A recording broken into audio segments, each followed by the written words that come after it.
Janshakti news 18 सामान्य जनतेचा बुलंद आवाज। मोर्चाकडून मुख्यमंत्री सिद्धरामय्या यांच्याशी चर्चा, आश्वासनाकडे दुर्लक्ष केल्यास तीव्र आंदोलन करण्याचा इशारा। राजू पवार।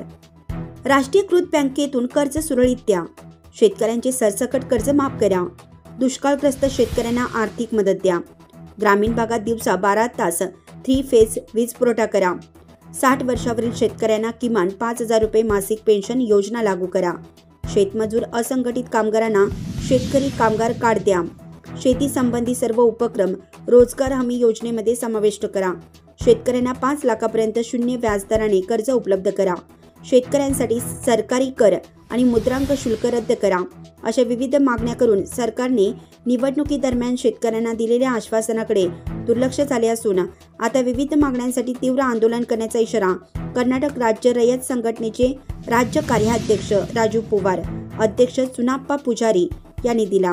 शेतकऱ्यांच्या विविध मागण्यांसाठी बेळगाव येथील अधिवेशन स्थळी आंदोलन करून ते बोलत होते। त्यावेळी आंदोलन स्थळी साखर मंत्री दाखल होऊन मुख्यमंत्र्यांची भेट घडून दिली। शेतकऱ्यांच्या विविध समस्या जाणून घेऊन मुख्यमंत्री सिद्धरामय्या यांनी शेतकऱ्यांच्या समस्या सोडवण्याची ग्वाही दिली। शेतकऱ्यांना विविध समस्यांनी ग्रासला आहे, जनतेच्या पोट भरणारा शेतकरी संकटात सापडला आहे।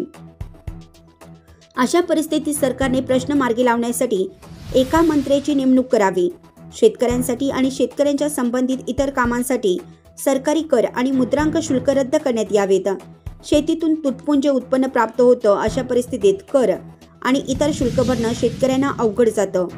त्यामुळे सरकारी कर रद्द केला पाहिजे, त्याचे सिबिल न पाहता सर्वच बँकातून कर्ज पुरवठा करावा, डॉक्टर स्वामीनाथन आयोग लागू करा, शेतकरी विरोधी कायदे मागे घ्या, ऊसाला प्रति टन 6,000 दर द्यावा, शेतकऱ्यांना आर्थिक पाठबळ देण्यासाठी सरसकट कर्जमाफी करावी, ओल्या आणि सुक्या दुष्काळामुळे अडचणीत सापडलेल्या शेतकऱ्यांना तात्काळ आर्थिक मदत जाहीर करावी, अशी मागणीही शेतकऱ्यांनी मुख्यमंत्र्यांकडे केली आहे। यावेळी रविकांत तुपकर, मोर्चामध्ये बळीराजा पक्षाचे बाळासाहेब रास्ते, जय शिवराय संघाचे कोल्हापूर जिल्हा अध्यक्ष शिवाजी माने, सदाशिव कुलकर्णी, बाळकृष्ण पाटील, क्रांतिकारी शेतकरी संघटनेचे डॉक्टर सुदर्शन घेरडे, कलकुंडा कोडके, सर्जेराव हेगडे, एकनाथ सादळकर, दगडू चेंडके, दत्ता लाटकर, संजय पवार, MIM हवालदार, मयूर पवार, रमेश पाटील, सदाशिव कुलकर्णी, पवन कुमार, बबन जमादार, एकनाथ सादळकर, कलकुंडा कोटके, बाळकृष्ण चेंडके, मधुकर पाटील, सुनील पाटील, सागर पाटील, मयूर पवार, श्रीकांत संकपाळ, पिंटू लाड, MY हवालदार, बाळकृष्ण शिंदे, देव भोचे पाटील यांच्यासह निपाणी मतदारसंघातील रयत संघटनेचे पदाधिकारी, कार्यकर्ते व शेतकरी सहभागी झाले होते। येत असतील त्यांनी पण एकमेकाला फोनचा कॉन्टॅक्ट करून पाठोपाठाने कुणी गाडी बंद पडली, काय बंद पडली, ज्या त्या गावच्या कार्यकर्त्याची जबाबदारी आहे की ज्या गाड्या गावातनं ज्या कार्यकर्त्यांनी ज्या शेतकरी बांधवांना घेऊन आले त्यांची इथं गावापर्यंत पोहोच करायची जबाबदारी ज्या त्या कार्यकर्त्यांची आहे।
ताज्या बातम्यांसाठी जनशक्ती वाईज न्यूज या चॅनलला सबस्क्राईब करा, बेल आयकॉनवर क्लिक करा आणि हा व्हिडिओ सर्व सोशल मीडिया साइटवर शेअर करा.